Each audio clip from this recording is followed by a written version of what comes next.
We now move to the open debate, and I call Natalie Dawn to be followed by Sue Webber. Thank you, Presiding Officer. On this International Women's Day, I am extremely proud to stand here in the most representative Parliament this country has ever seen. As a woman from a working-class background, I never thought I would be standing here today, and it is proof that we're moving in the right direction, but we have a long way to go.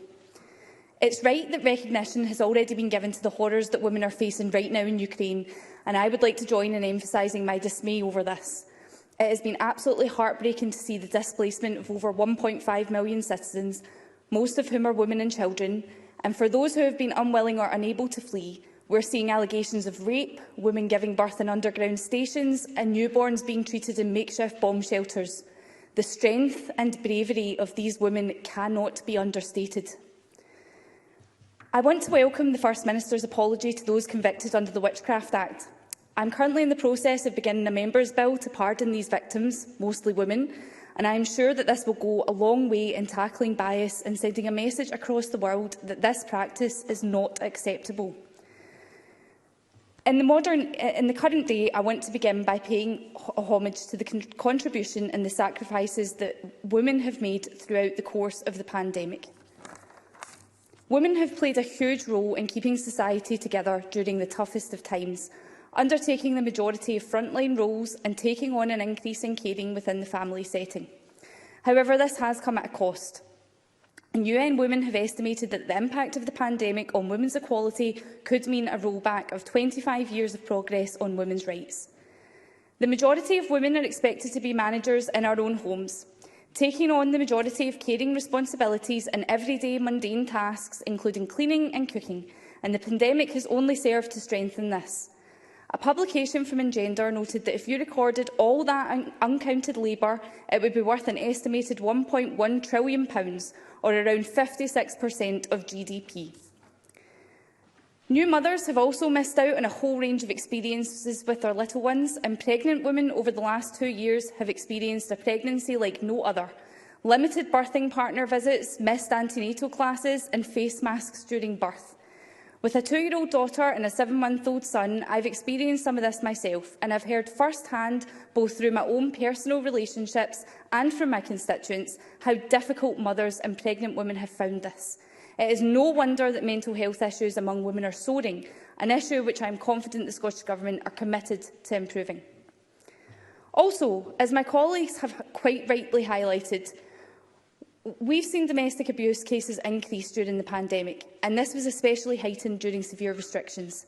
Eradicating violence against women and girls is a priority for the Scottish Government. Within our first 100 days of government, funding was directed specifically to rape crisis services, and the Delivering Equally Safe Fund will see funding directly to frontline services and prevention.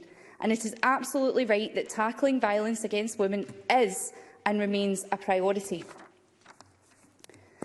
With all of these issues put upon us, it has been an extremely hard time for so many women, and I pay tribute to each and every single one of you who has given everything you have during the pandemic. Now, on to this year's theme for International Women's Day, Break the Bias. Structural barriers and prejudice continue to cause inequality in our society, and Break the Bias challenges each and every one of us to take action against prejudice whenever we see it. Despite how far we've come with gender equality, and I do believe here in Scotland that is a long way, bias continues to surround our everyday lives, and breaking it can be difficult.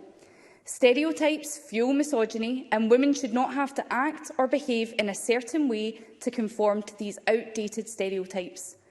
Women face judgment, stigma and criticism for everything we do, everything we say or dare to speak about, the clothes we wear, how we style our hair, our weight, our height, how we conduct ourselves on social media.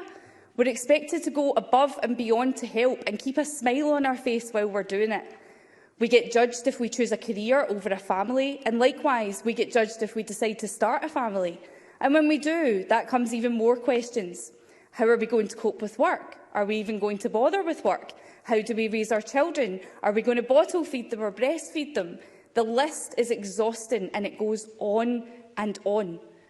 Women have so much more expected of us. In so many ways we are expected to behave, and whether you're a young girl, a woman, a mother or a grandmother, I have no doubt that you have faced this kind of judgment or questioning along the lines of this in the past.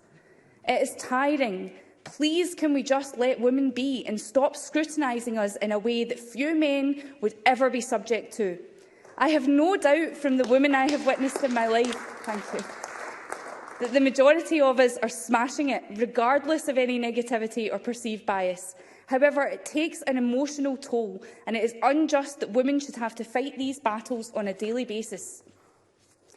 Now, our Scottish Government does trailblaze when it comes to fighting for equality for women, but like most things in Scotland, we do so with one hand tied behind our backs from Westminster, who reinforce these gender stereotypes with abhorrent misogynistic policies such as the disgusting rape clause, the cheated waspy woman, and when the British Prime Minister refused to apologise for writing in a Spectator article that the children of single mothers were ill-raised, ignorant, aggressive and illegitimate, and called for action to restore women's desire to be married.